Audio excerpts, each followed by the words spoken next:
Welcome everybody to our thematic Forum 5A.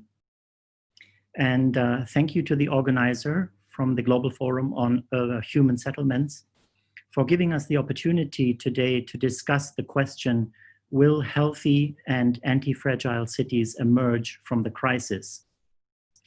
The structure of our session today is going to be that I will give a few opening remarks.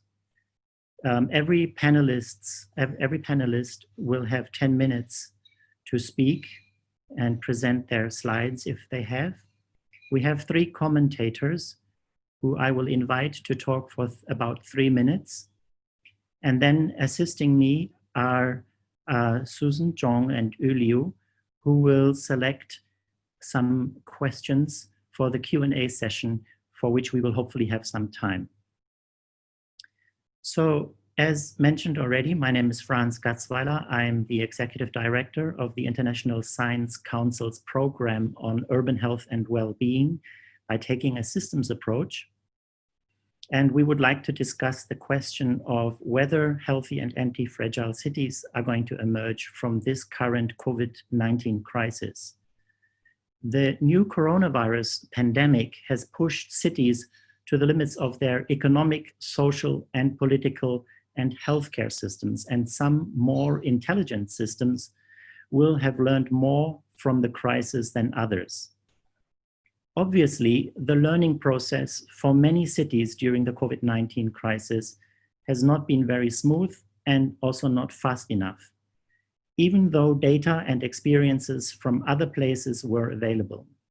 Various political, economic, and socio-cultural factors stood in the way of an early and rapid response to the health emergency, and not only across countries, but also within countries, from federal to local levels, from the very bottom up to the very top down, flows of information and the process of creating knowledge and implementing it into action. That systemic learning process wasn't smooth and showed us the limits of our ability to think and to act together. It is striking to realize, for example, that countries like the UK and the US, which rank highest on the Global Health Security Index, are not among those countries most successful in containing the pandemic, which indicates that successful responses do not only depend on healthcare infrastructure, but also on overall governance. Also, there does not seem to be a trade-off between health and the economy. Countries which, with the worst economic downturns during the pandemic, are also among the countries with the highest COVID-19 death rates. And countries where the economic impact has been modest, like in Taiwan, South Korea, and Lithuania, have also managed to keep the death rate low. So we could also observe political and scientific tribalism emerging and hindering the learning process. Strong biases towards politically correct countries from which we can or should learn, others from which more could have been learned, like China, or countries which need to be helped. And finally, leadership and trust in political decision makers prove to be essential. While politicians and their selected experts gave advice like masks being ineffective or even dangerous, which were not intended to protect people, but rather to cover up shortcomings in goods and services for a crisis. And on top of all that, a debate being fought on questions of democracy, freedoms, and rights, which the individual needed to sacrifice for the larger good of public health. So in this panel, I would like us to rethink some of those issues and ask the questions, how are cities learning, and are they learning fast enough? What have been successful measures in cities to contain the transmission of the virus? And what needs to be done better today so that healthy and anti-fragile cities will emerge in future? On our panel, and this is also the sequence of speakers, are Philippa Howden-Chapman. She's Professor of Public Health at the University of Otago and Director of the New Zealand Centre for Sustainable Cities. Charlotte Marchandise, she's an expert at the WHO former Deputy Mayor of Health City of Rennes in France, and President of WHO Healthy Cities French Network. Zhang Shuahua, Head of Changshan County in China. Yonette Thomas, she's the former Executive Director of the International Society for Urban Health and founder of Urban Health 360. Virginia Murray from Public Health England in the UK, and Wang Lan, who's a professor of the Department of Urban Planning at the College of Architecture and Urban Planning at Tongji University in China. We will have 3 commentators, which I will announce after the speakers. With this opening remarks, I would like to give the floor to Philippa for her 8 to 10 minute presentation.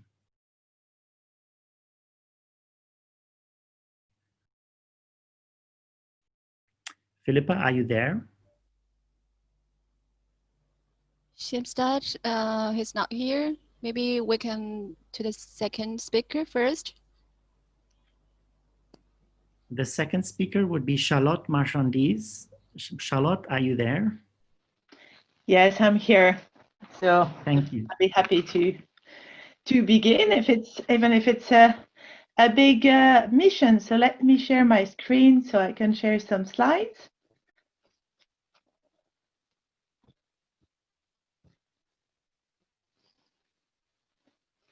Okay, so good evening and good morning. I don't know, estimated people here. Thank you so much for inviting me, even though I'm not in responsibility anymore. I used to be Deputy Mayor for Health and President of Healthy City Network in France and responsible in Europe. But I decided to commit myself more to global health since last July and hopefully use my politician experience to help empowering new stakeholders in cities into global health. What my point was today, as a former politician, is health is a political choice. And we have lots of publications saying that. But health is a political choice at global level, at national level, but also at local level. And it's all pretty too often forgotten.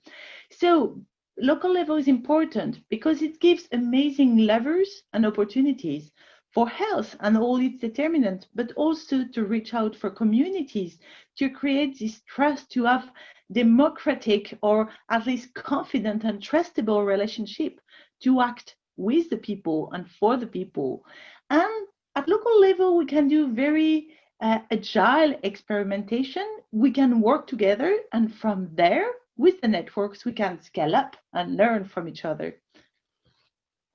But we say it's a political choice, but what is a political choice? I could make a PhD on that, as complex it is, but I can give some things we learned on the past years.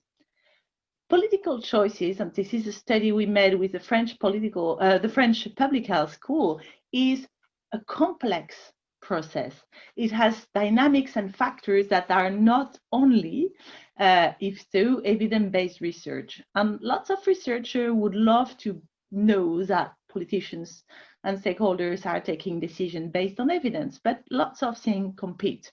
The public opinion, of course, and the medias, and we've seen that in my country in the last crisis and in other countries.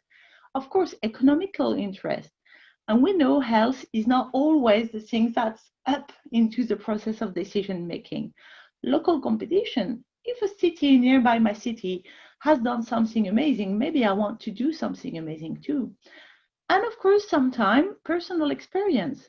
And I've seen decision makers saying, oh, I'm going to put lots of things on breast cancer because my stepsister, she had a breast cancer. That happened.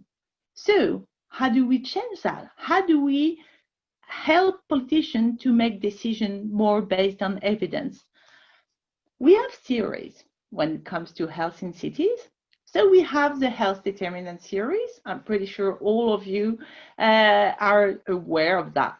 But this is just theory. When you go into decision making, it's complex. In real life, this is a mapping of obesity system influence. it's much more complex. It's not like you tell people to walk and they will walk. Health in all policy, it's how we want to push health to be something that gives fuel, that gives help to all the people and all the sectors, especially at local level. This is a theory. But when, as Deputy Mayor for Health, I'm trying to speak with all the people in my city, so this was the chart of REN, and the arrows represent how we could speak with some sectors and how we could create links and collaboration with urban planning, with employment, with green spaces, and sometimes less exchanges. In real life, not everybody is around the table. In real life, we do our best. So to empower politicians, we developed as a WHO Healthy City Networks maps, very simple briefing paper to tell about the role of local authority. We translated lots of things from WHO, like the one on green spaces and urbanity, because in France, if we do share documents in English, lots of politicians will not see it. And I'm pretty sure it's the same for many countries. We translate things that are sometimes complex to help take decisions, and we translate things that are shareable with communities. We want people to be involved. We want them to understand. We want to raise the health literacy in our cities.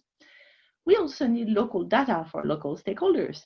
If I'm taking decision on air pollution, for instance, or inequity, I want to know what happens in my city. Knowing about Europe is not good enough for me. Not good enough to make decisions, but not good enough to evaluate what I'm doing. I need evaluation. And I also need things really interesting like this HEAT, Health Economic Assessment tool you see here, that say that if I raise the bike, for instance, I'm going to avoid 670 deaths in 10 years. Well, that's a good political impact. And that's a WHO tool. But local data for local stakeholders is not something we have everywhere. So we're trying to raise, as WHO Healthy Cities Networks, in Europe, it's really structured. There's still no really big coordination of WHO Healthy City Networks globally. This is one of my big advocacy, but we're raising something amazing. This is healthy urban planning, and that you will see lots of examples in the next speaker's presentation. How do we take health globally within the green spaces, within the places where the kids can play and so on? This is a global approach. But then when it came to COVID-19, what happened? Well, one of the lessons is that our networks, WHO Healthy City Networks, were amazingly robust. We had meetings every 2 weeks with European cities. We had meetings all the time with French cities.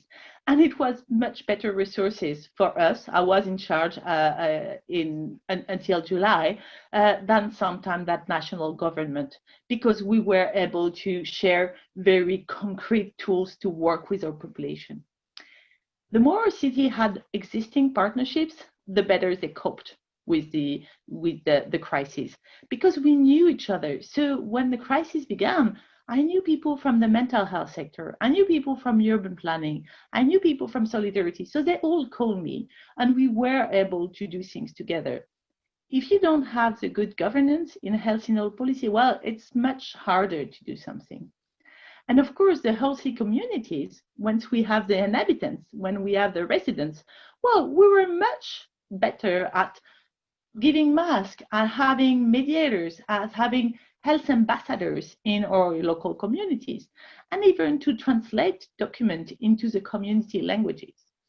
And of course, the more the cities were acting against health inequities, the better they fought the poor thing. We have now numbers in France showing how COVID-19, and not only in France, but talking for what I have on robust, really killed the poorer people.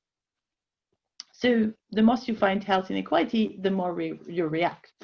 We made lots of studies, and I don't have time to develop them, but we have seen that when you add political leadership, well, in a night, you could put a telephone hotline with psychologists to exchange with the people on the crisis situation 24 hours a day. When you had political leadership, you can identify the needs, help to give food to the most deprived family. They organize sessions in videos. We, in those cities, we gave computers to the poor so that the kids could actually follow the school. Lots of things were done, and lots of things were creative, agile. We worked with LabFab to create digitally, the mask, the other mask from 3D printers. Things were really actually well done in the cities, and lots of creativity. When it comes to the other crises on the climate change, because it's something that's really important then, active mobilities were really pulled up, and it's a big thing that's happening now in France with what we call the Corona Pass, which were the thing that the temporary cycling lane, because people don't want to take public transportation anymore, but we don't want everyone to take a car. And Corona paths are now beginning to be cycling paths that will stay longer and be directly done in the city. So it was an amazing opportunity also to change and have other benefits. The sine qua non conditions of acting in cities. What we are now promoting is raising the importance of health promotion, of public health. And there's a Lancet article that just went today, so they say it better than I do. Improve collaboration between government and local actors. We've seen when governments and local actors are fighting, it's not good for no one. So how do we do everyday long cooperation? How do we have resources? We need money for the health. We cannot act without that. How do we have good indicators, and how do we have good scientific knowledge and work internationally? And because we do that, we empower political leadership. And my last day, I thank you is presenting Health Girl. It's a Ben Cave comic, and I love it because it shows health in a fun way. Because sometimes we health people are considered not fun, because washing hands is not fun, and talking about disease is not fun. But I think we really could do something much better, saying all the win-win strategy and all the good things that we can bring out and learn from this crisis. Thank you very much. Thank you very much, Charlotte. That's a very nice presentation. I would like to directly invite our next speaker, Zhang Shuahua, head of Changshan County in China.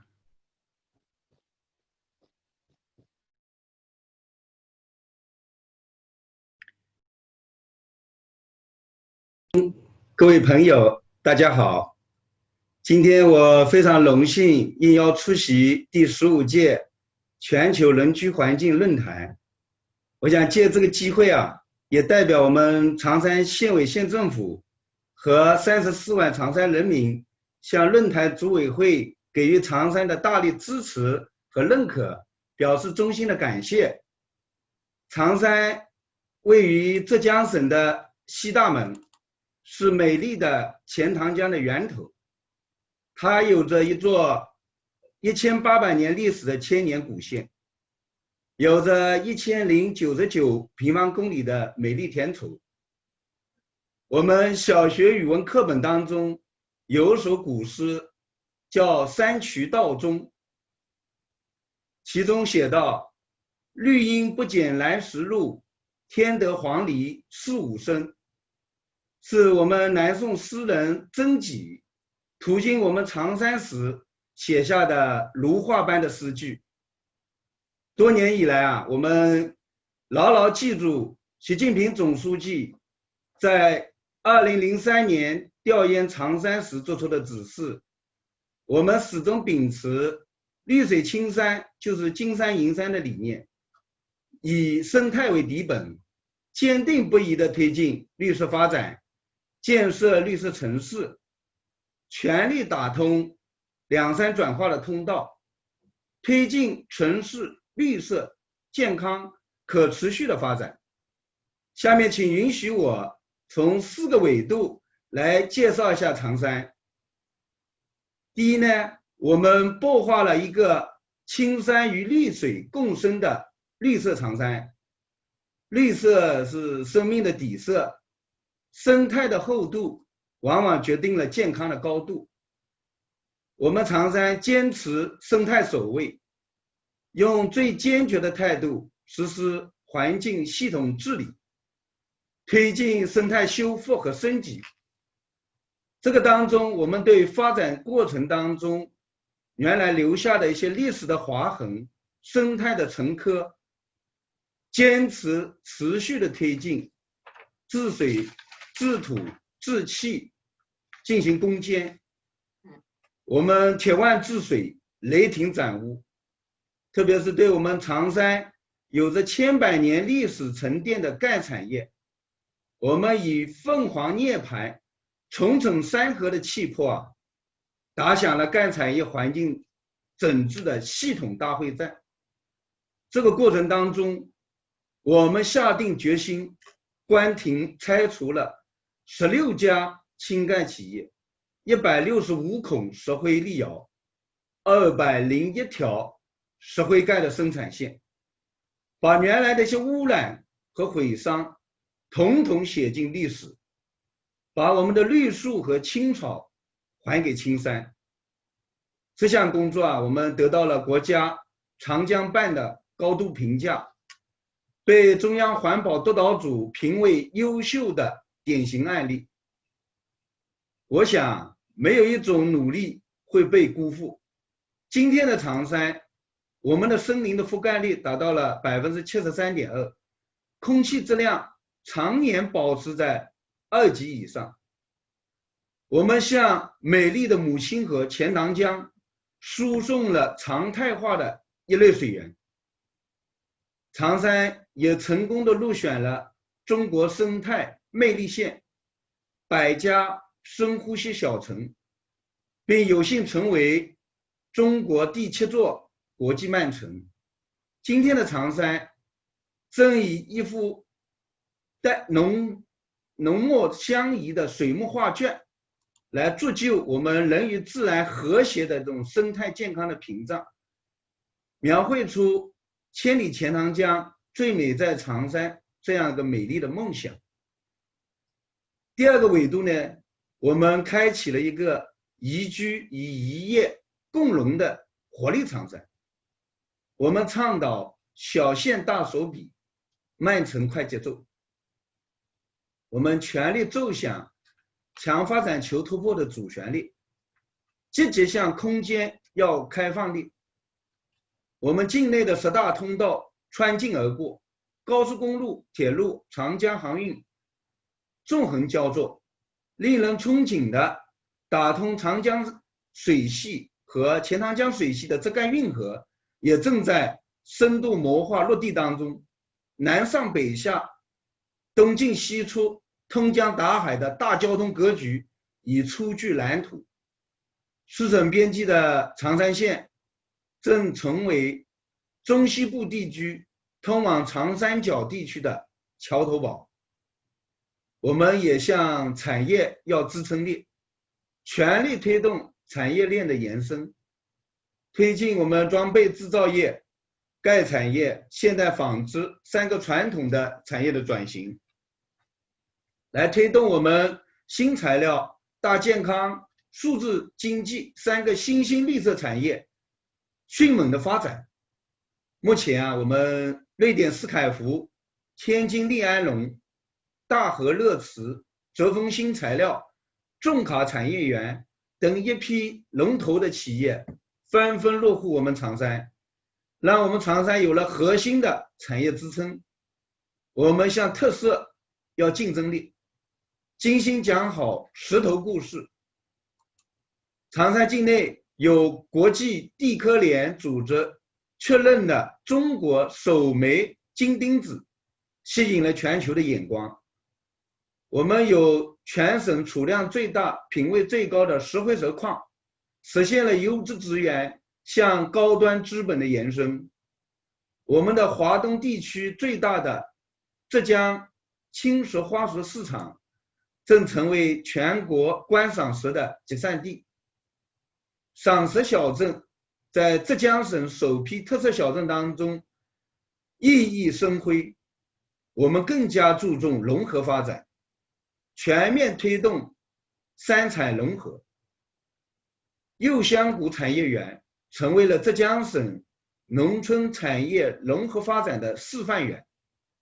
总投资30亿元的湖右小镇，总投资26亿元的金色童工田园综合体，都在长山大地全速推进，生根开花。第3个维度，我们塑造了一个养生与养老共存的康养长山。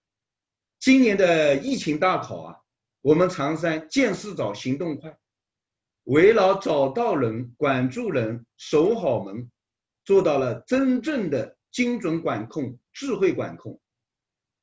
我们这个有3名武汉输入的确诊病例，在第一时间都得到了有效的处置，这个还是在1月初的时候，实现了零感染。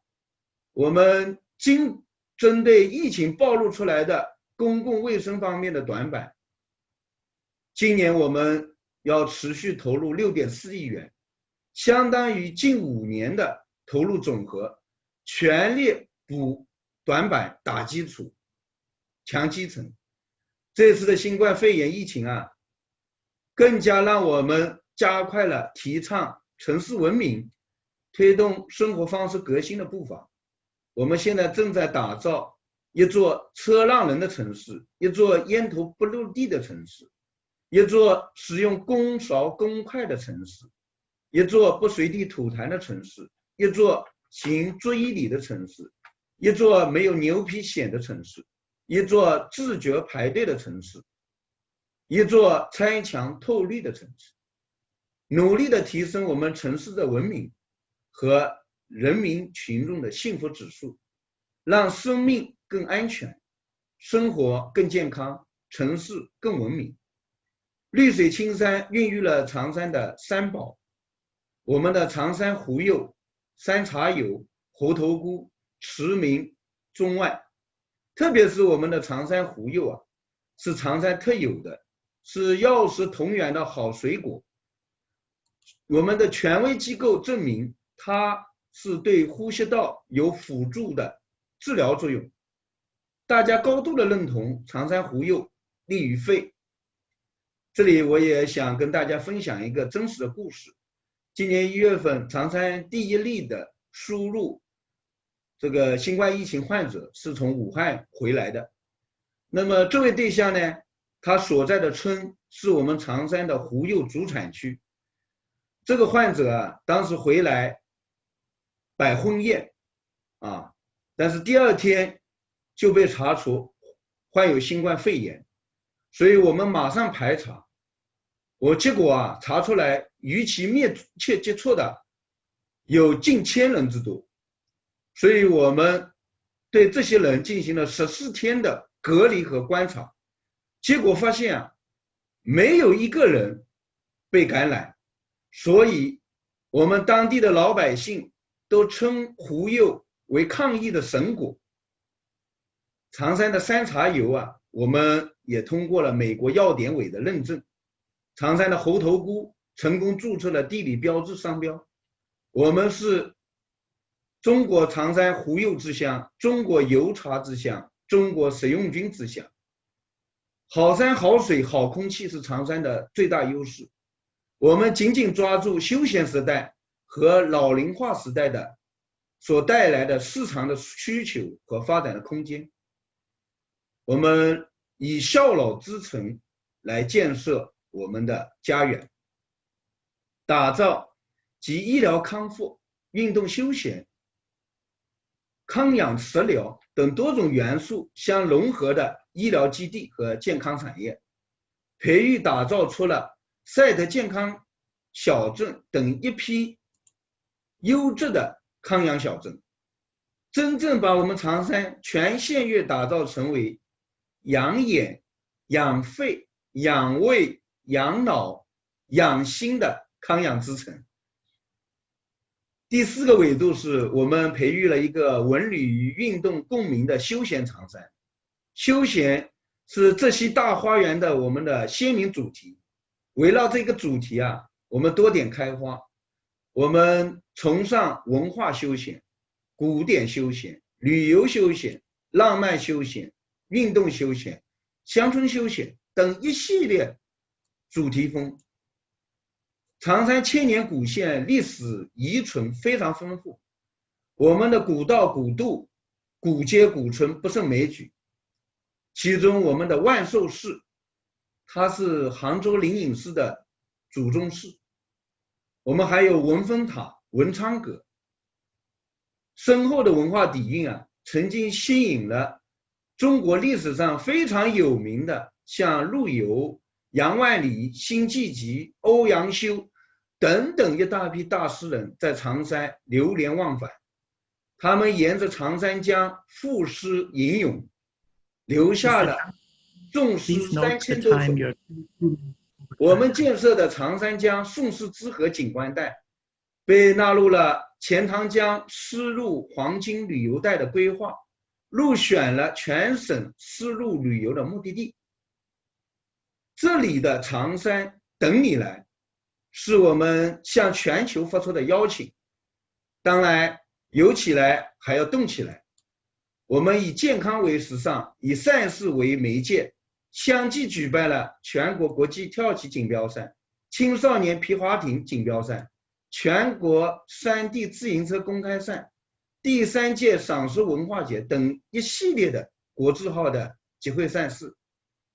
国际慢城运动基地入选了全省运动休闲示范基地。1年1度的中国长山鲜辣美食节，让我们长山的鲜辣美食之乡更具独特魅力。各位嘉宾、各位朋友，此次长山被全球人居环境论坛授予全球绿色城市荣誉，成为范例新城的高级伙伴，既是对长山绿色发展的一次检阅，也为我们提供了一次高层次的高规格的学习交流机会。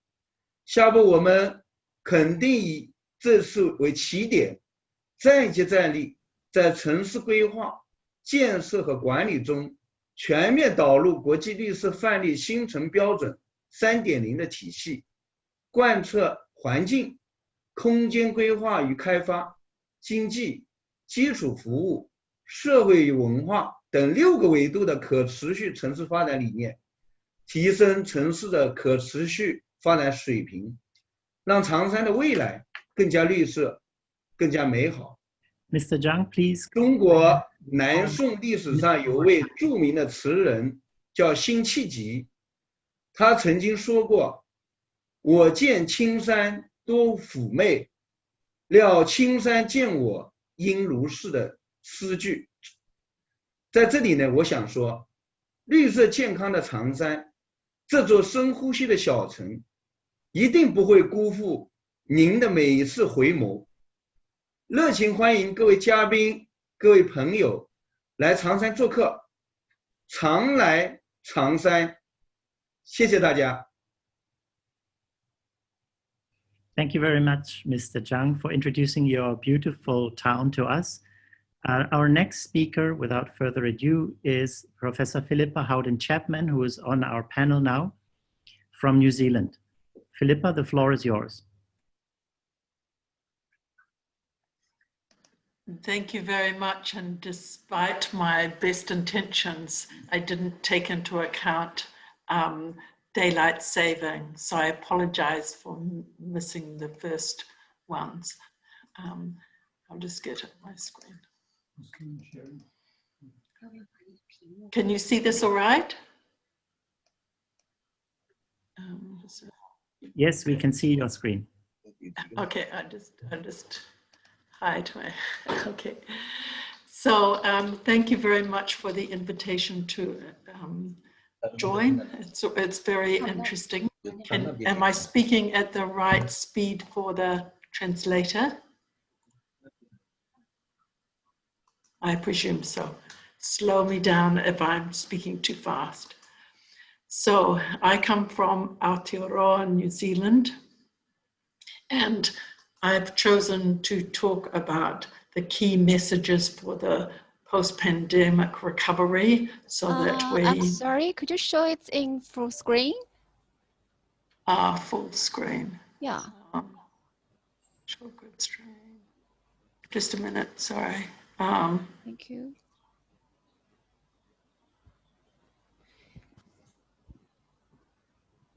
Just a minute, I'm trying to find it. Just sorry. This is different from the way I usually do the Okay, maybe the just full keep going. screen. Okay. No, it wasn't the full screen unless it's there. No. Sorry, it's Oh, okay. stopped So showing. just keep going. Yeah. Yeah. Is that? Can you see now? No. Yeah. You can try F5 if you have the F button. Yeah. F5. F5. You don't have the function button. Yeah.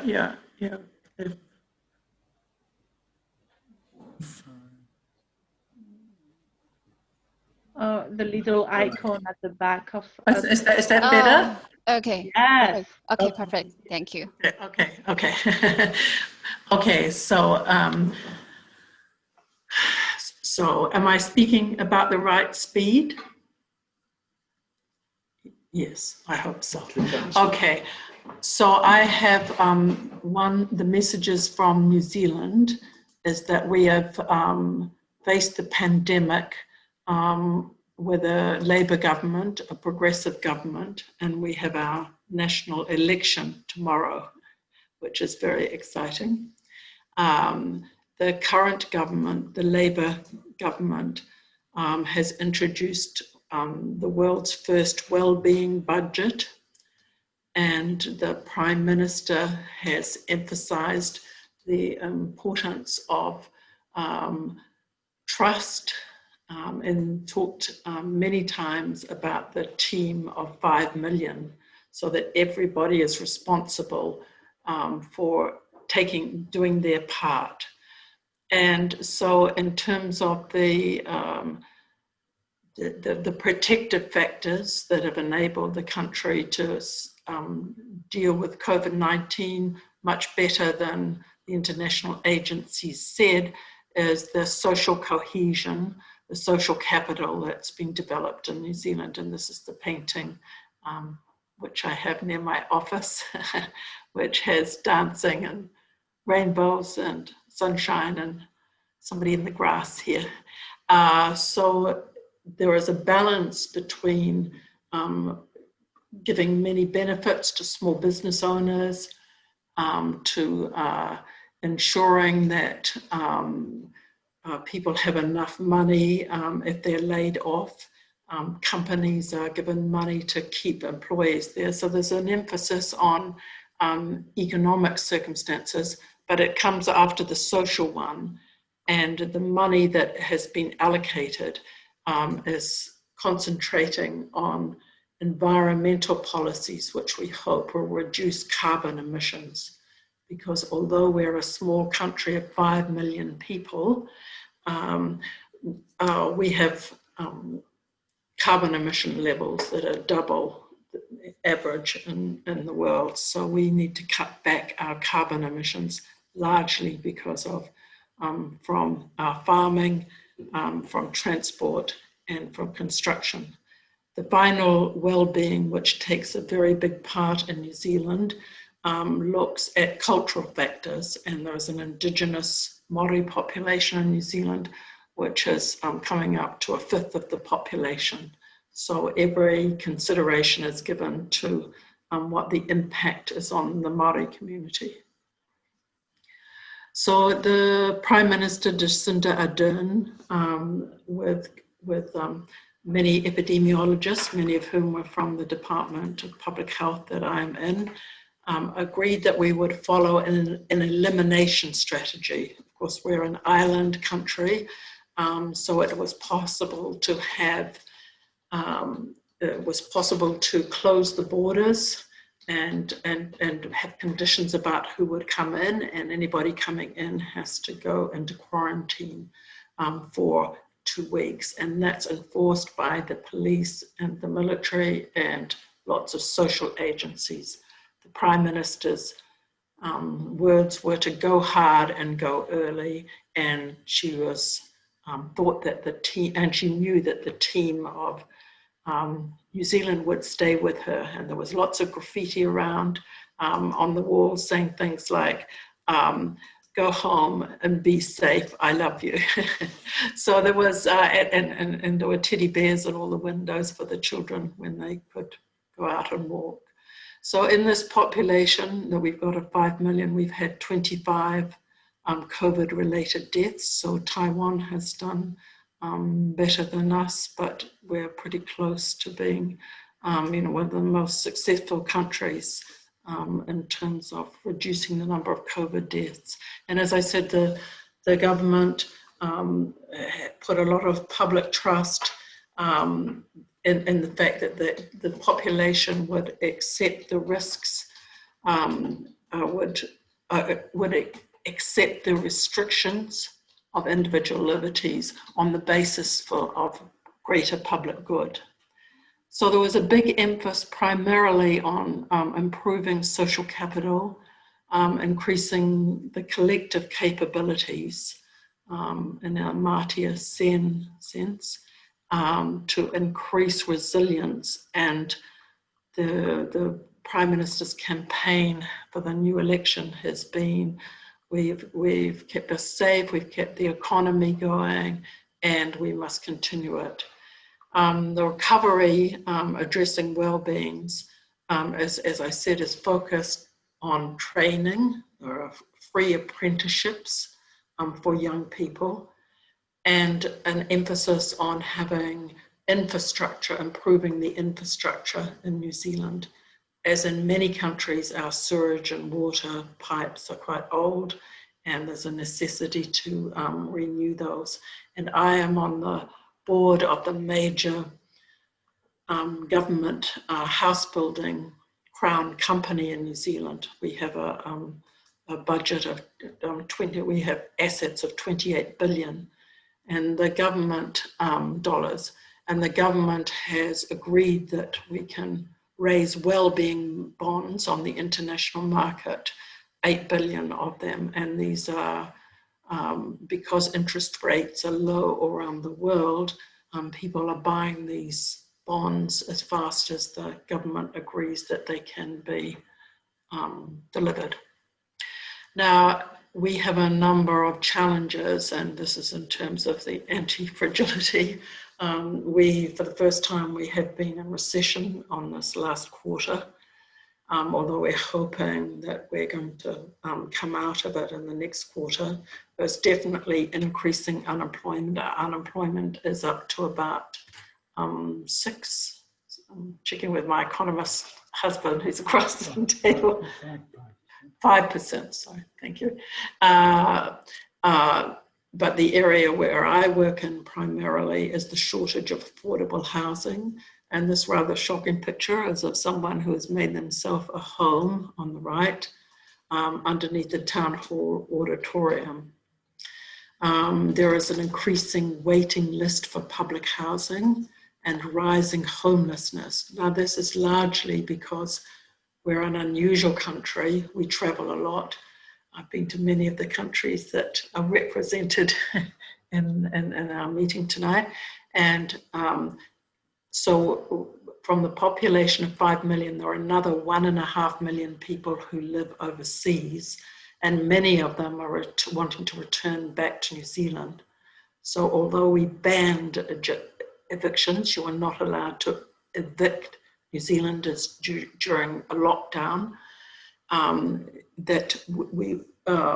when these people came back from overseas, they are allowed to give 21 days notice to the tenants that they must leave the house because it is their house. So there is rising homelessness, which we are in the agency I work in, the Crown Company. We're working very hard and working through the lockdown, in fact, to increase building mainly medium density housing and not on greenfield sites, but in brownfield sites in the city. And we have a tradition of sprawling out across very productive areas of where all the farms are and the market gardens. And so we're trying to say, no, we must build houses next to transport so that we can reduce our carbon emissions. Also, like many parts of the world, our cities are built in the areas on harbours, and the escalating effects from climate change and storm surges are leading to flooding and sea level rise. This is some of the public housing similar to the ones I'm working on, just to talking with the Shangsan and the talk I heard before about green space. These are actually old modernist buildings that were built in the after the war, Second World War. They were built in the 1960s, but they were this is owned by the local council, but they were subsidized by the central government, and these were modernized and are very lovely inside, lovely views over the harbour. But as part of it, the communities around them have to be developed at the same time. So these are children playing in the playgrounds.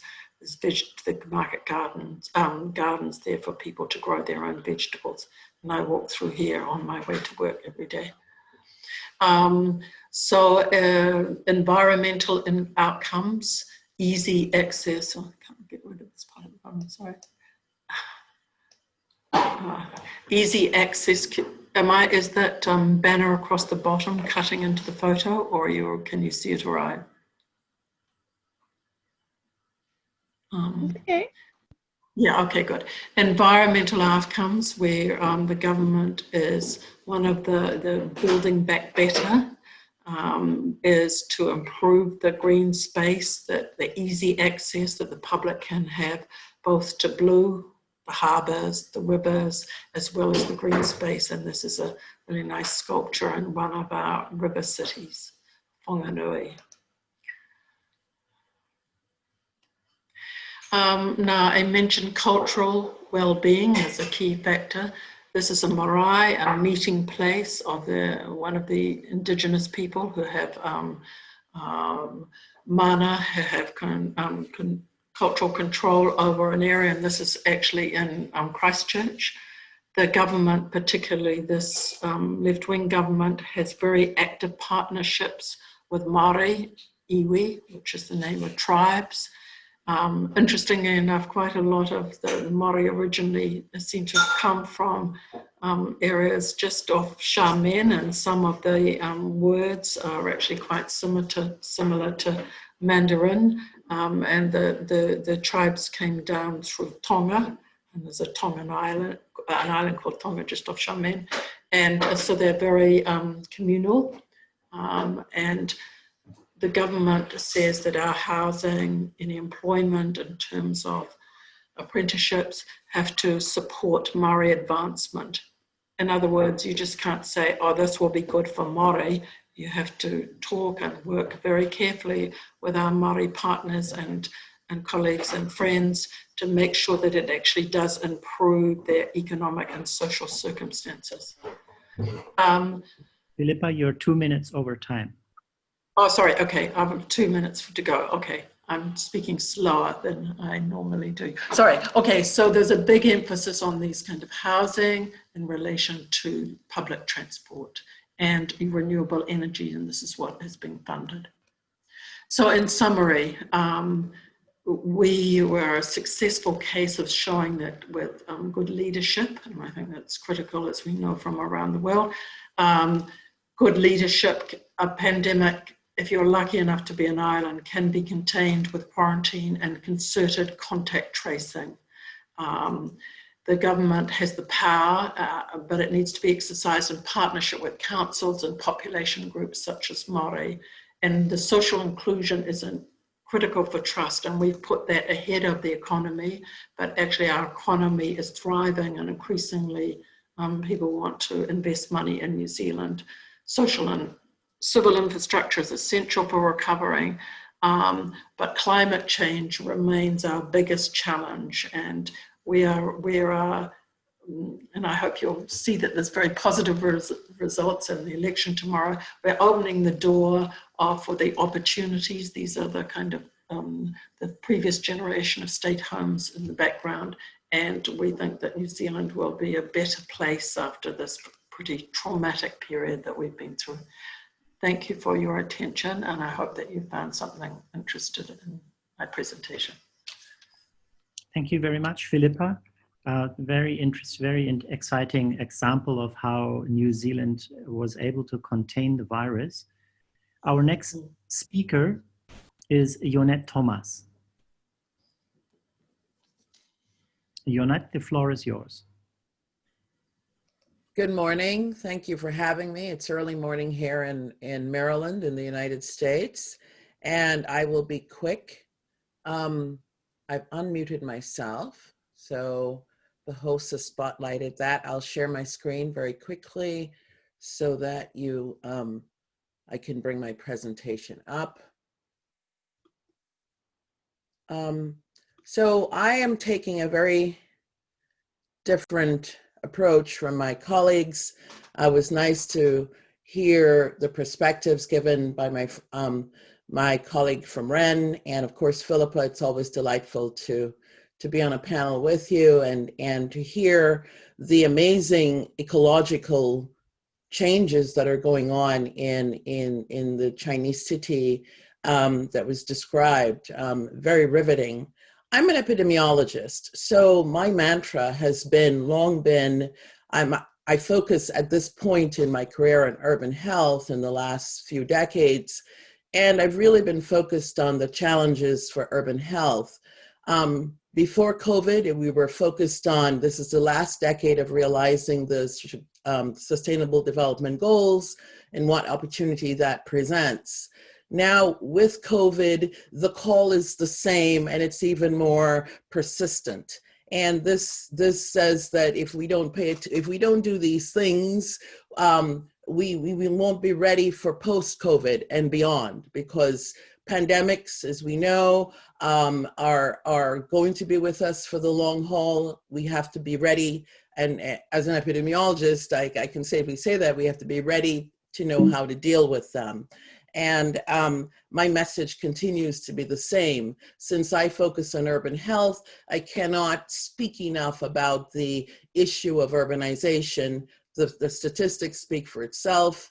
The one thing I will say is that with 90% of urban population growth taking place currently by 2050, this significant increase will be in low and middle income countries, particularly in Asia. Asia will see the highest increase. So these challenges, I find myself using the same slides, saying it requires interdisciplinary collaboration among a variety of stakeholders. This panel itself is warming because of the range of disciplinary perspectives being brought here. As a researcher and as a scientist, I keep saying to my colleagues, we need researchers, educators, implementers, like the previous mayors, the municipal workers and leaders, policymakers at both the national and subnational level, practitioners, advocates, everyone.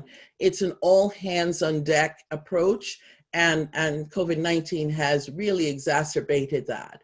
And cities are at the forefront because of the urbanization, this critical secondary and primary cities, having been in cities in China and cities around the world. We recognize that it's not just the capital cities. The secondary cities are critical because they are providing resources and opportunities for people moving out of rural areas and coming into towns in search of economic advancement and creativity. So we must mobilize and engage this cadre of cross thinkers. We must advance and catalyze with the focus on the determinants of social determinants of health, the programs and policies, some of which were spoken about before, but really focusing on this cross-sectoral collaboration to serve these problems. COVID-19 has really highlighted and exacerbated for us this desperate need. And we really have to implement these evidence-based policies and programs as part of our leadership. Philippa talked about working with her prime minister, and you saw that in real time. And New Zealand and other countries show, unlike the United States, it's a great juxtaposition. What happens when we collaborate, work together using evidence-based policies, and what happens when we don't. So these new partnerships and paradigms are critical. We must implement them, continue to implement them. My colleagues and I in the science are looking at New Zealand and saying, this is a real experiment, New Zealand and other countries, recognizing that people are our greatest asset. And we have this youth dividend that is occurring, the demographic transition, and we need to utilize that. And not to forget the role of women and girls in our sustainable efforts. So we must engage municipal and community leaders, as others have said. Public-private collaborative engagement is critical, as I've seen in the example from the China story, so eloquently articulated, and mainstreaming health in all policies. This cannot be over-articulated. You know, the head of the IMF recently said that economic policies from now on must be done part and parcel with epidemiologists and others as we think of how economics impact our health and our viability as countries going forth. So health ministries we've been saying this all along, but now it's more evident than ever, must be on equal footing with planning and finance. Usually the finance minister is right next to the prime minister, and the health minister is usually somewhere down the line. This dynamic needs to change. There needs to be cross-sectoral action. I cannot overemphasize that, the supportive, adaptive implementation, and we must prioritize localized operational change. So some specific examples, when you think of areas of housing in the area which Philippa works very significantly, it's very important. These new WHO guidelines present an amazing opportunity where we are seeing where structural changes interspersed with health, not specifically focused on a disease, but focused on overall health, enabling the health sector to inform housing, energy, community development, urban development policies at every level. Very critical. When we think of the health sector as health professionals, we are conduits for behavior change. Our Chinese colleagues talked earlier about in the city that he's working with, you know, no spitting. That seems like a very simple thing, but it really is about behavior change, awareness of how our behavior impacts our health. Community cohesion cannot be oversimplified.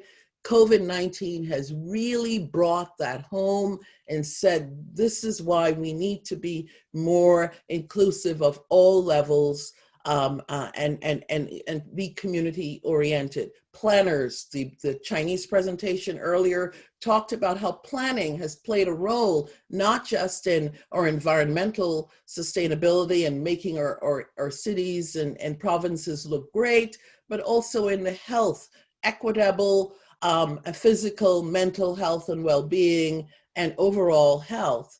The built environment, we saw that wonderful presentation earlier articulating that, but in low and middle income countries, there are issues of sanitation, the infrastructure. When we think of African countries and other countries in the Caribbean, we must be engaged in this. Management of our green spaces and our transportation design are all critical. And if we sort of knew it before and we talked about it, COVID-19 has really thrust us into reality and awakened this. Governance cannot be oversimplified. Where there's good governance, there's strong, effective urban health, and communities are part of that. And there is a commitment to making that change at all levels. Economic development flows from good health planning, good practices. The IMF and the World Bank are saying we have been talking about it. Now we actually have to implement it. Colleagues of mine and I just completed a policy brief on global public goods for health for the G20. And this message is what we brought to the G20. We're getting ready to present it on the 27th at the Riyadh Meet webinar for the G20. It is critical. Economic development is part and parcel with our health and cannot be underscored. Education, likewise. If we educate each other, if we're mindful of the simple things that make us healthy, we focus on our risks of mortality, COVID-19, exacerbated the health inequalities that exist in many of our cities and communities, and educating is critical to that. So I want to end with the role of leadership. Primary and secondary cities, we know, are integral to achieving global health and development for 2030 and beyond. COVID-19 has overlaid and made that more present in our lives, in our minds. And we must focus on promoting collaboration to advance the health of our urban communities. The importance of health and social and economic development is critical. And we must do this together to have sustainable and inclusive and equitable development. So with that, I thank you. This is my mantra, and I will probably die speaking of this, and I'm happy to be part of this remarkable session today. Thank you very much, Yonette. Thank you for being 30 seconds under time, which we can devote to another speaker. Our next speaker is Virginia Murray from Public Health England. Virginia, the floor is yours.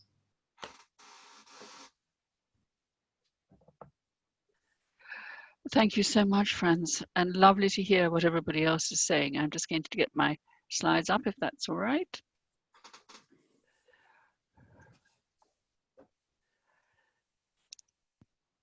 And I hope you can see them properly, or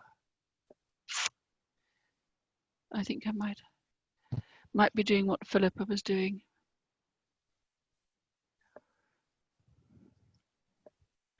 Sorry. You're in presenter mode now, Virginia. Can you see the whole screen? Or are you only getting part of the screen? Franz? We are seeing, I am seeing your presenter mode. The whole so screen? There are 2 slides. There are 2 slides which we can see. No, I wanted to get it. Yeah, you probably have 2 screens, so you're not sharing the good screen. Somebody said how to do that. I didn't pick that up in time. When Go you're to sharing, you've got the to share. television next to the magnifying glass. Keep going. Go. There you go. That should open it up to the full screen. Does it? No. Nope, I don't think it does. No, Sorry, do you have guys. the screen, Virginia? I do. Okay, stop sharing this one. You're not sharing the good screen. You're sharing your primary I can't screen. get onto the other one. I'm sorry. If you stop sharing, and when right. you do, okay, now share your screen again, and before clicking.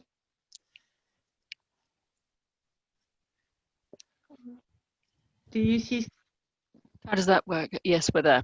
Great. Can you see it all now? Yes, nice. Perfect. I love you all helping me. Thank you so much. Okay, thank you. It's a great privilege to be part of this panel and talk about will healthy and anti-fragile cities emerge from this crisis. So I thought I'd better talk to you about the crisis. Everybody's mentioned it, but I thought it was time we shared it. So I really wanted to bring to you the fact that WHO published yesterday at 1500 hours this image, which I'm sure you've all seen, which is their dashboard, which talks about over 38 million confirmed cases, which is a massive number across the world, but fortunately with only 1.089 thousand deaths, so over 1 million deaths, but nothing like as worrying as Ebola, but still extremely infectious and most concerning. So what's happening across the world? I thought it would be quite important just to reflect on what we think about other regions are happening. So Asia looks as if it's getting better. Africa has been amazing. The Middle East has been pretty good. North America, well, we know there have been problems, but Europe is in trouble. And if you look at today's message from Europe, you'll see that France and the UK and Spain are really having many cases over the last 7 days. And the numbers are going up for Portugal, Croatia, and Italy. So how have we handled this in the UK? Well, the very strong message has been that we have an alert level, because that is the easiest way to communicate to our many different cultures, our many different systems that we feel need to know to be aware of what they need to do. We'd all like to be at that nice green 1, but we're not there. In fact, we're probably much nearer 3 and 4 at the moment, and we're heading towards 5, very sadly. So let's see what it looks like.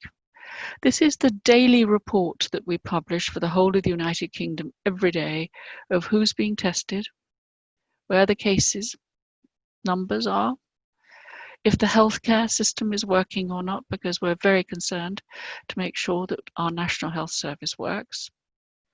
And then what's happening on deaths. Now, obviously, deaths take a bit longer to occur than other cases, so we hope very much the numbers will, although shockingly high, will not go up too high. But if we turn that information from that day into something we can understand, this is what an epidemiological map that we produce every day comes out looking like. But that makes it quite hard for people to understand who need to be encouraged to know what they might need to do. So we have a whole series of other maps that we use.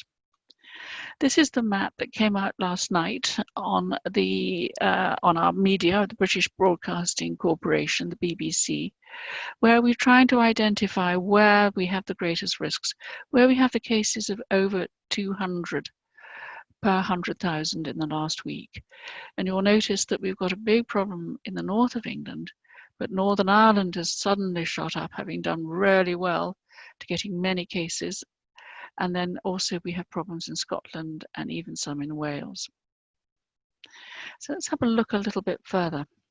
What does that mean? Well, we're now moving into a 3-tiered citywide alert system and response. So tier 1 are those in the middle of which was our original level 3. So our tier 1 followed the rule of 6 in meeting indoors or outdoors, and pubs and restaurants shut at 10 p.m.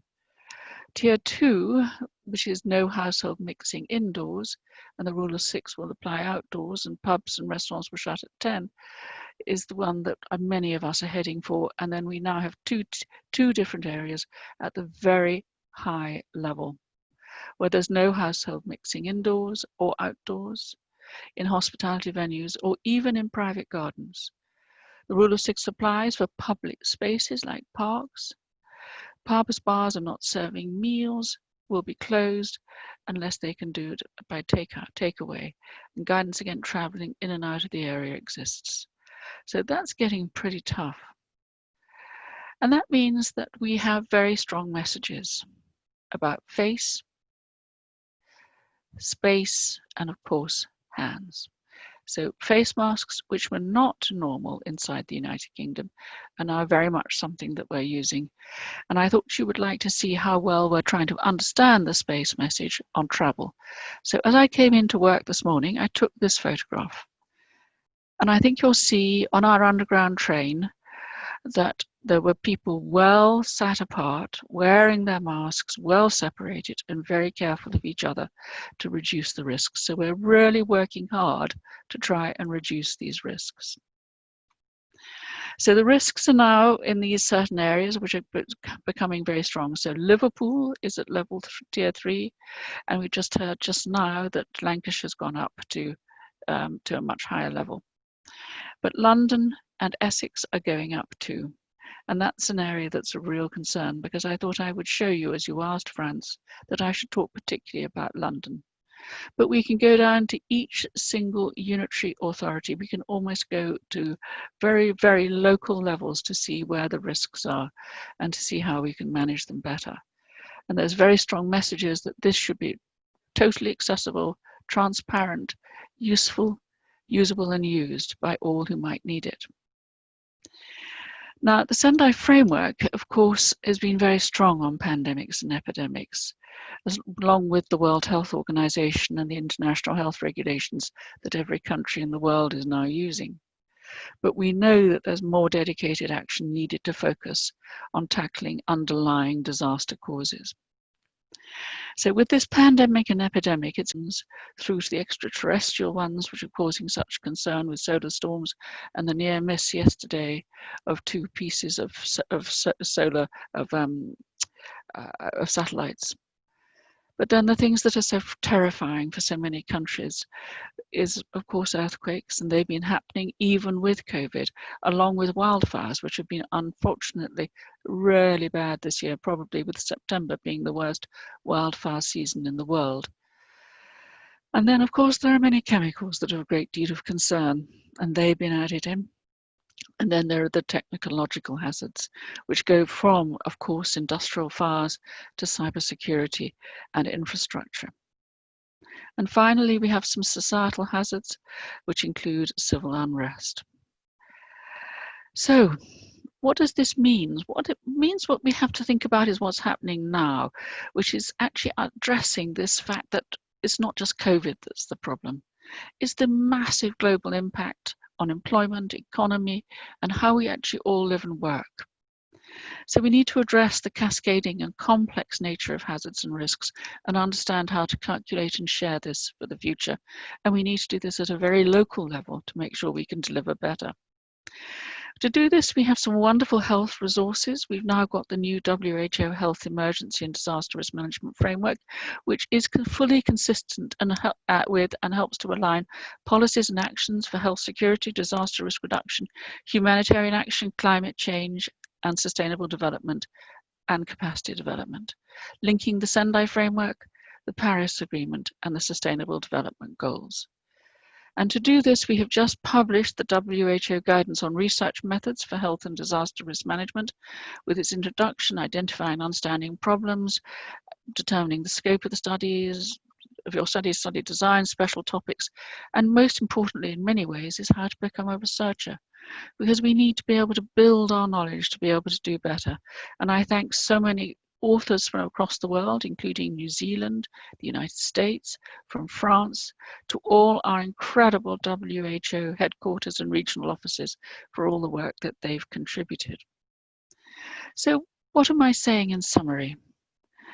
Well, we know that cities are really important and we need to come out better. We know that we need to implement the Sendai Framework, the Paris Agreement, and the Sustainable Development Goals in every way we can at a global, national, and local level.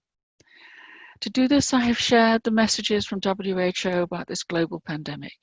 I have shown what we've tried to do in the UK in understanding how we can make levels that are accessible, useful, usable to all to try and reduce the impact.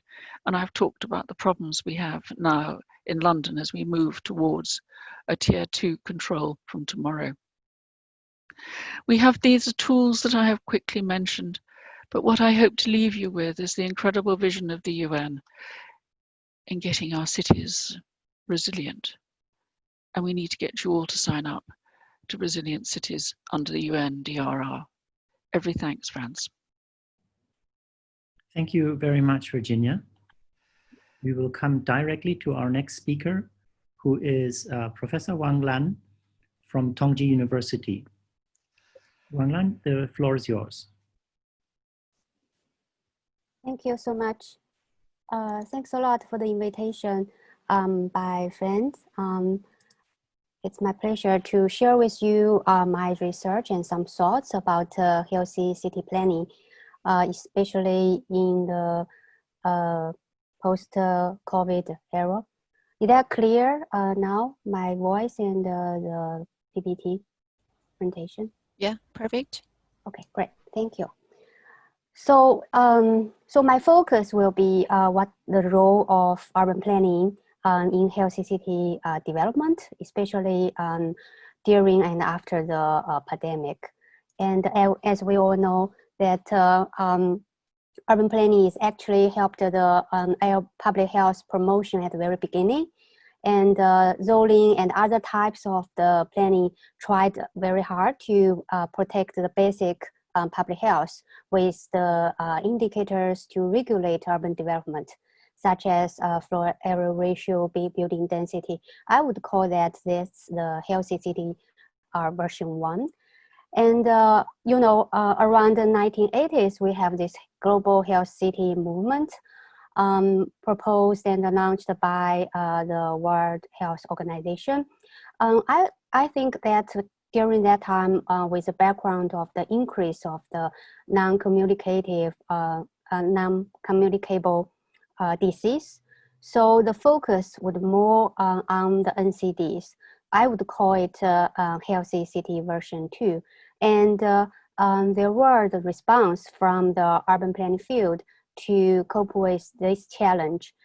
As a professor emphasized, called this might be the healthy tar in urban planning field. And this is also the book published by Professor Jason Corbin, Toward the Healthy City. So by that time, we focused more on how we could promote physical activity and social interaction to decrease the mobility of the NCDs. But as we know, this is the first approach for how we could increase the healthiness of urban space to promote the active lifestyle, like physical activity and social interaction. But right now, we do have to think about how we have to protect the infectious disease at the same time and within the same space. As we all know, there are 3 major components to prevent and intervene the pandemic. The first one is isolate the source of infection. The second is how we could cut off the transmission pathways of the virus. And the third one is how we could protect the vulnerable populations. And we need to think about both. Right now, I would say that this might be the Healthy City version 3. And for the first approach, when we talk about how we could deal with the situation of non-communicable disease, I propose that for urban planning in the urban development, we could think about how we rearrange land use, urban form, and how we could have better road and transportation system and increase green and open space to have better physical and health and mental health. And I would say there are 3 pathways we could have this spatial intervention. The first one is how we could decrease the pollution sources and its human exposure. The second one is how we could increase physical activity and social interaction. And the third one is how we could provide accessible health facilities. This framework has been adopted by the WHO and the UN Habitat, the new book, the new source book just announced. And based on that, my research team, what I would call it the Healthy City Lab, have conducted the research in those 3 pathways. For instance, we try to find out the significant factors would affect the respiratory health with a model to show how we could decrease the non-cancer incidence of communities. And for the second approach, we hope that we could provide the public facilities in a better way to have health equity. So we use Gini index and the GIS tool to analyze where we should really put more facilities for community sports and senior healthcare facilities. And for the third way, to promote physical activity and social interaction, we also conducted some empirical study to have this on-site observational research to see within the city parks, how we could promote the diversity of physical activity in a way to redesign the park. And then because of this COVID-19, we also trying to figure out how we could trace or how we could understand the urbanization and the urban planning would influence the infectious disease. And in this way, we could provide a better strategy to prevent it at a different geographic scale, like national, city, and neighborhood level. As we can see, according to the literature review and the understanding of what's going on, we could categorize the transmission pathways into two processes. The first one is more ecological way. The second one is social way. But all those things are related to how we develop the city, how we allocate the land resources, how we balance the job, housing, and to promote the workable city. And in this way, we can decrease the frequency and intensity of the interaction or infection. And then our team connect the data for based on the websites of local governments, health committees, and the media in China to see what kind of cluster infections or cluster transmission happening in China.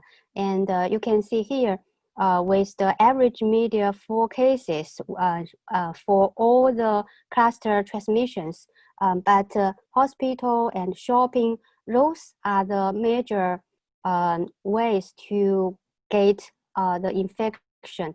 And based on that, we could design a better strategy with a focus to avoid this. And then another study is we are trying to propose in the future urban planning, we need to think about how we could allocate the alternative care sites and facilities because we need to balance the capacity of the sites and the facilities in the normal time and also during the pandemic.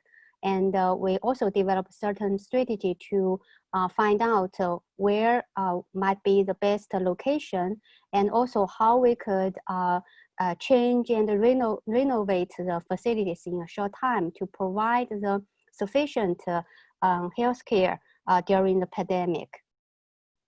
And then the very new study from our team is trying to find out the urban governance for pandemic prevention. We selected for interesting cities.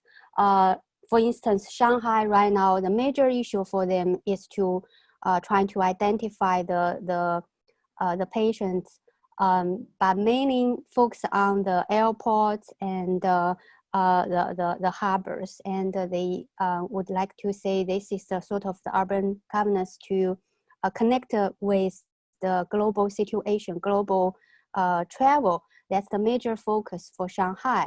But for Hangzhou, because of the market involvement, the health code has been adopted first by Hangzhou and then available for the cities all around the China. So this is sort of another type of the urban governance during the pandemic prevention because of the market involvement.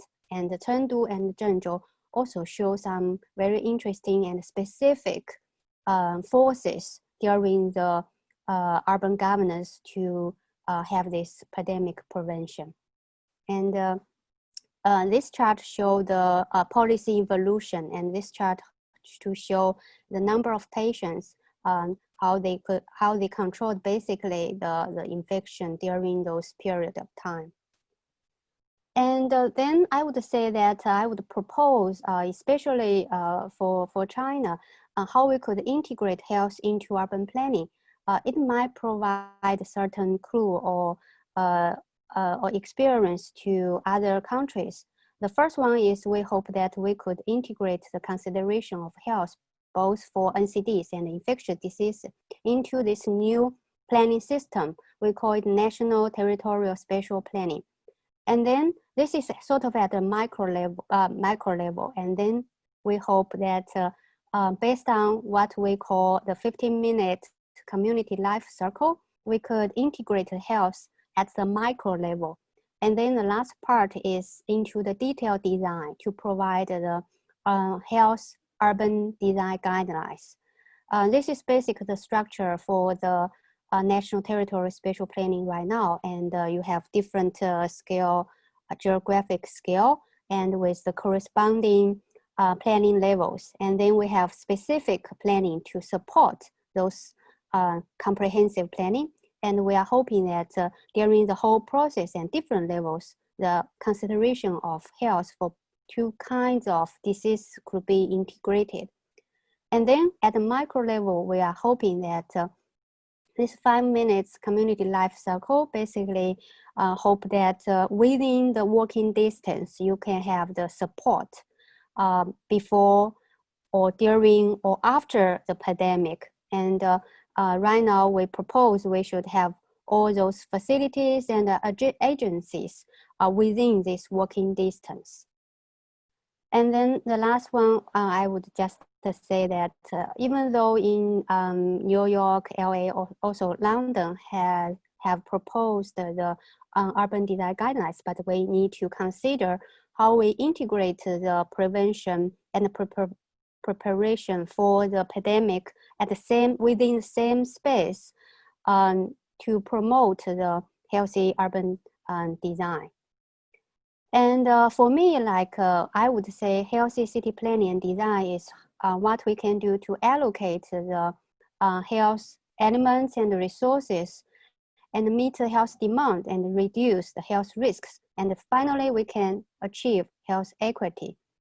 And to do that, we also have some evidence-based practices in China trying to showcase at different geographic scale what we can do. I would not go to the details, and this one is sort of at a micro level, and it has been selected by the... You're 3 minutes over time. Oh, sorry, and it will be end very soon. So this is the case. We identify the health risk and resources and redesign the park entirely. And also we have public participation to have the real users to revise the proposal. And this is the health impact assessment. And eventually it has been basically built. So I would say in the future, after the pandemic and during the pandemic, from the academic field, we need to promote the empirical research and how we could support the practice, and also use the health impact assessment as the policy tool to have better and healthier city. Thank you. Thank you very much, Lan Wang. And before I give the floor to our commentators, I would like to take a question from our audience. And any one of the panelists can please answer. So let me share my screen, just a second. How do I do that?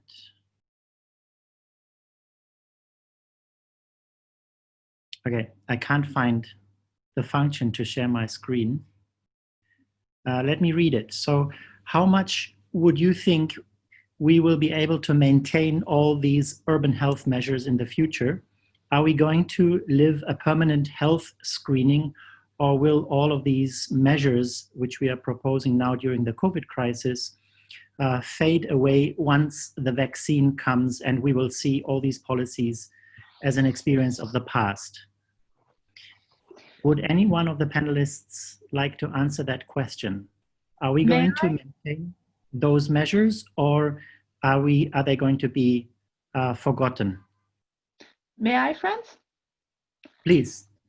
So taking the floor also because I've got to leave. I'm already late for another meeting, but I really wanted to thank you. And I think we really have to think about how these measures that we're doing are gain for all the other challenges we are going to face. We talked about the climate crisis that will have impact on health, but it's also about social cohesion. It's also about basic public health. I mean, we're learning again to wash our hands in France. And for the 6 years I was deputy mayor, I tried to make a big project for all schools. Maybe some people don't believe me when I say that when I work in Burundi in Iran, but all schools and high schools and university in my city didn't have soap to wash hands and things to dry your hand and a trash bin to put that. And during 6 years, I was like not funny person and nobody wanted to invest in that. Now we have an opportunity to make a healthy city, and all the work we're doing in urban planning, we were like, small budget and small people. Right now, everything we've done is like high up into the agenda because it's win-win, because it's not only about the COVID-19, it's about all the things we are living in everyday life in our city. So I think we've got to speak together. We've got to amplify our voices, and we've got to share researches. I was really amazed with what I see from Lan Wang. I'm willing to share lots of things we've done here. And I think all our networks in urban health, thanks to International Society of Urban Health and all of you, will let us have a positive impact out of the crisis, and not only smart cities to trace people, but smart city for people to live better. And now I'm sorry I have to leave, but you've got my email. Thank you and bye to everyone. Thank you very much, Charlotte, for this answer. So we will probably stay with some of the measures which we learned during the COVID crisis. Now it's time for our commentators to give a 3-minute feedback. We have as commentators, sorry, this is a difficult name, Manaritana Ayutthaya. She's from the Fine Arts Department of the Royal Society of Thailand. As a first commentator, Phu Ibin, who is who's the founder of the China Tourism Resources Integration Alliance, and Bing Zheng, assistant chairman of Sichuan HM Group. Please, Manaritana, the floor is yours. Thank you very much to the organizers for the invitation, especially Professor Wang and Ms. Sabrina. We can't hear you. We can't hear you, Professor. Yeah. We can't hear you. Okay, you hear me now? Yeah.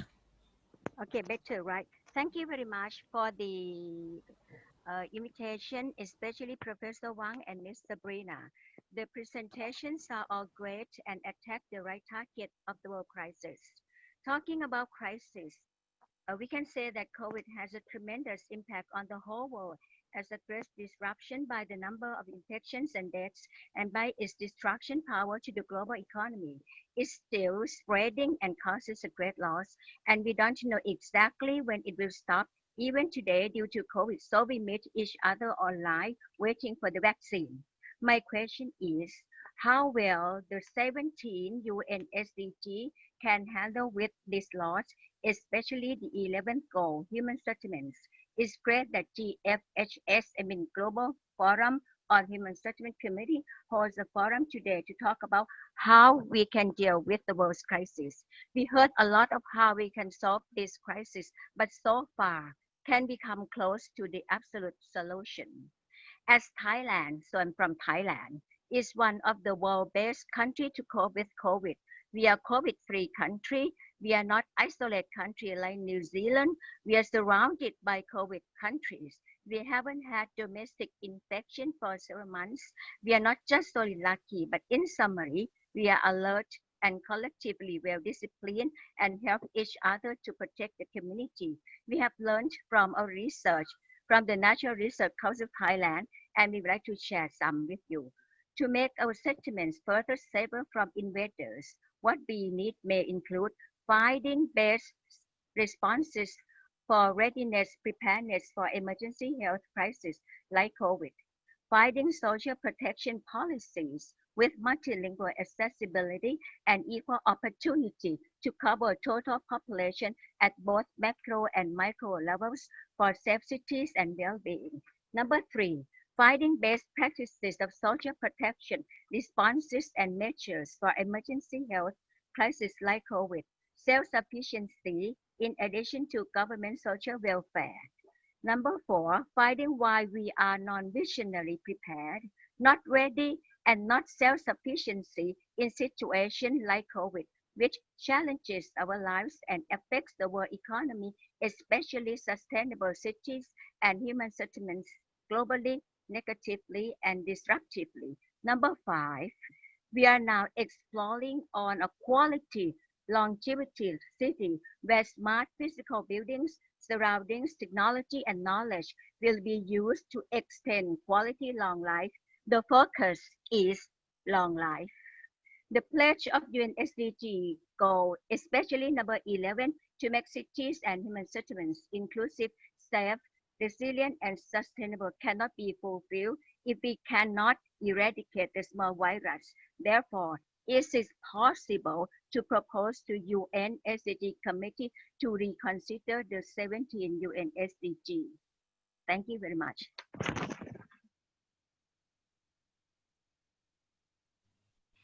Thank you, Professor. Our next commentator, please, Fu Yibin.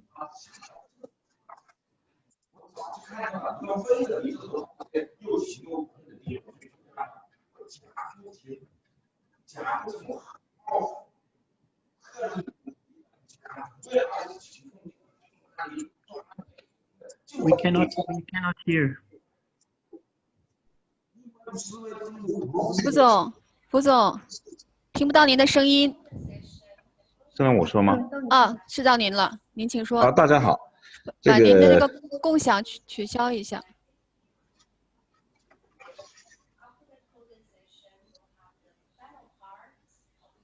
喂，可以吗？可以，您说。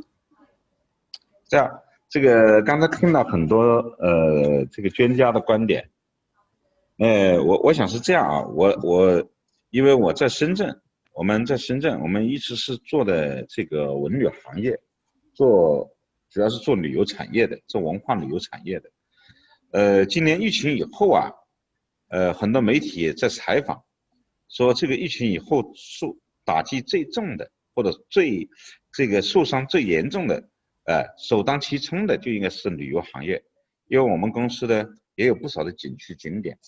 那么在这种情况下，他采访的时候我就讲了一个话题，我说我们可能会这个目前来看，旅游行业特别做旅游景区的投资的，应该是首当其冲的受到影响，而且成绩非常大。但是我讲了一个话，疫情的过后叫疫后，文旅产业会有一个报复性的增长，还是一个持续性的增长？我们谈了这么一个话题，说疫情过后我们是会报复性的增长，还是持续性的增长？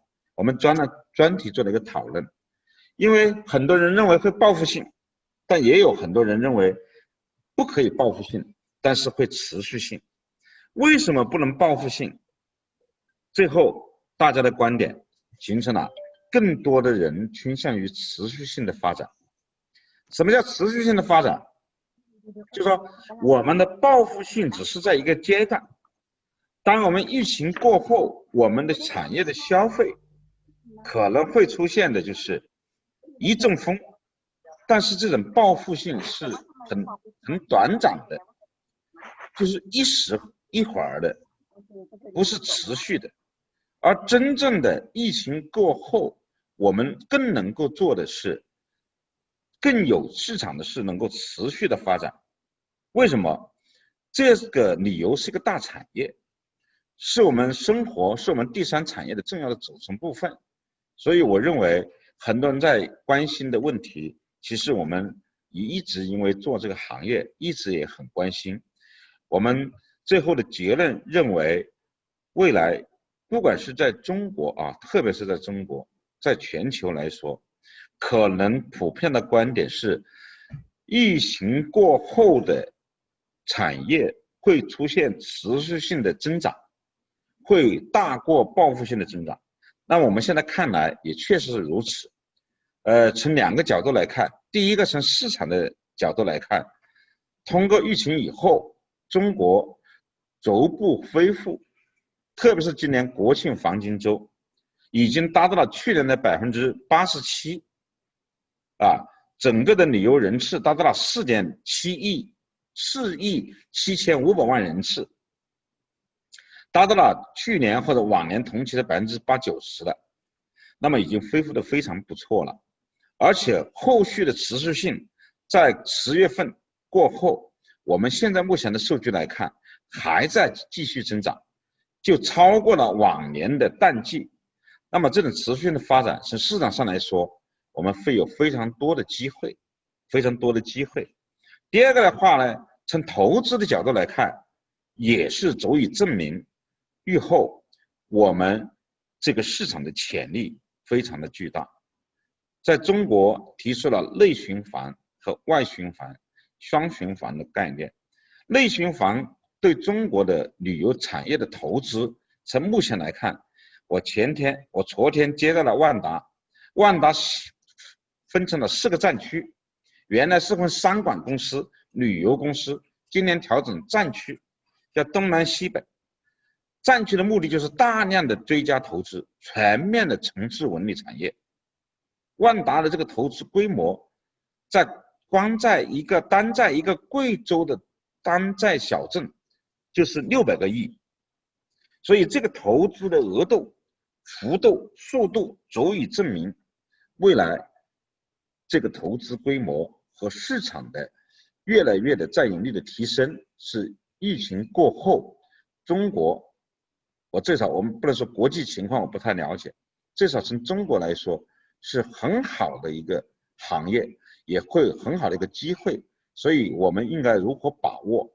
我们不能说疫情已经完全过去了，那么现在在还有可能发生的情况下，我们要防控。所以防控的措施，我们能做的就是更加按照安全的距离、安全的防范，要自我做起。那么这样的话，我觉得不会有再大的问题了，中国的疫情不会有再大的问题了，哪怕是局部有一些扩散，吴总，我们也不会。时间控制一下，谢谢。好，这是我讲的一个是，另外呢就是我就讲这个观点，因为时间比较短呢，评论嘛，我就讲这个观点，就是中国在疫情过后的机会更多会大于它的挑战，所以要把握好这个机会，无论从市场从投资。而我呢，作为一个在中国城市旅游行业已经有30年的一个专业的旅游投资公司，和搭建了一个中国最大的一个旅游资源平台，我也一直在关注，也希望跟更多的国际友人更多的交流学习他们先进的一些方法和经验，因为中国在运营管理上，在资本运作上，在策划规划上都有很大的空间，所以我非常希望通过这个活动能够跟大家相识，然后有更多的相聚的机会。好，谢谢大家。谢谢。Franz? Thank you. Yes, and as our last commentator, I invite Bing Zheng. Bing Zheng? 曾总， Yes. 曾总，可以了吗？可以了，您请讲。谢谢主持人，各位嘉宾晚上好。刚刚听了很多专家们从不同的角度，讲了这个城市建筑还有政府公共治理与这个疫情的关系。那么从我个人的角度来讲呢，我认为就是我们人类向前发展战胜了今天这个非典疫情以后在人类未来后续的发展中，可能还会遇到很多类似的这样一个灾难。那么刚才我一直在思考，其实这终极的解决方案是人类和自然怎么样和谐共处、和谐共存的一个问题。那么我想呢，借这个宝贵的机会给各位专家分享一下我们公司这些年近20年一直在研发和这个实践的一个做法。我们有一个这个革命性的一个项目，我们在这个建筑物的外墙啊，注意是外墙啊，不单纯包括阳台，在建筑物的外墙开展立体循环式的这个有机农业。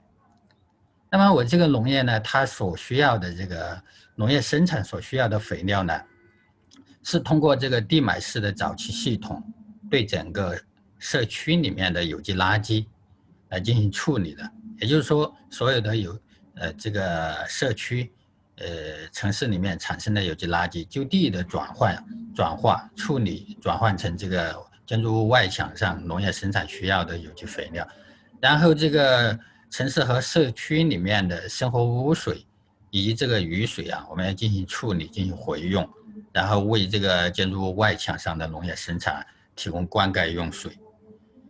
所以说我们这样一来呢，就是说，首先我们就把这个农产品的质量安全呢有效的解决了。但是大家知道，在很多发展中国家，当然就是客观的讲呢，也包括中国，这个农产品质量安全呢，有的地方还是非常严峻的。所以说我们这样一来呢，低成本高效的解决了这个农产品质量安全的问题。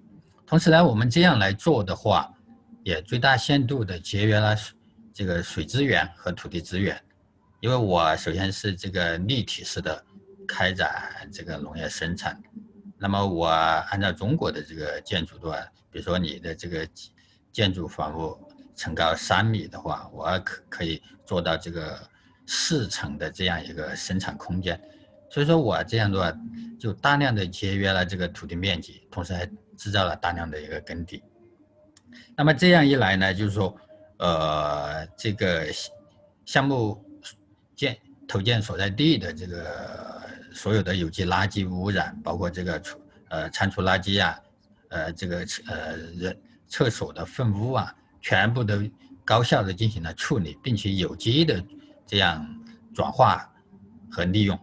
所以我这样一来呢，就是说，作为政府来讲，作为公众来讲，他不需要再花这个很高的成本去对垃圾进行填埋或者焚烧，然后对这个建造这个花很大的代价投资建设污水处理厂来处理这个生活污水。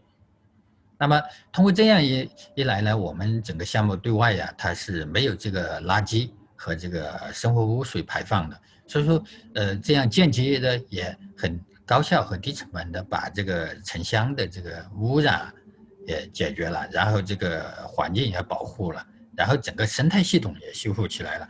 那我们整个项目建好以后的话，它是一个这个天然的一个农业城市，就是农业森林城市，因为它是立体式的一个建造，所以说整个城市建好以后是一个立体的农业森林城市。那同时它也是一个自然的这个天然的公园城市，也没有这个更多的这个废弃物，所以说它也是中国政府所提倡的这个无废城市。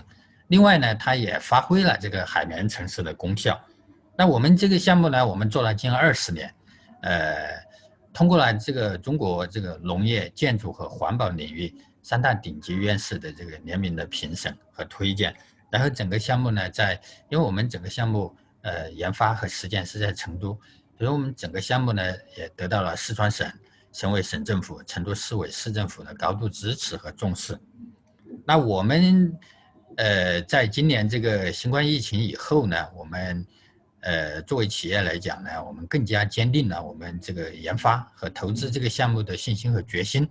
那为了就是说构建更加和谐的人和自然的这种关系，和谐共处的关系呢，我们企业就是目前已经开始在中国内地以及这个一些国外的国家呀推广和做这个投建的一个准备。那我们想为这个未来地球更绿啊，然后更美丽，人和自然的这种关系更和谐，尽我们企业的这个绵薄之力。谢谢大家。感谢您曾总，谢谢。Thank you very much to all the commentators. Thank you very much to the panelists. Excuse us for going over time.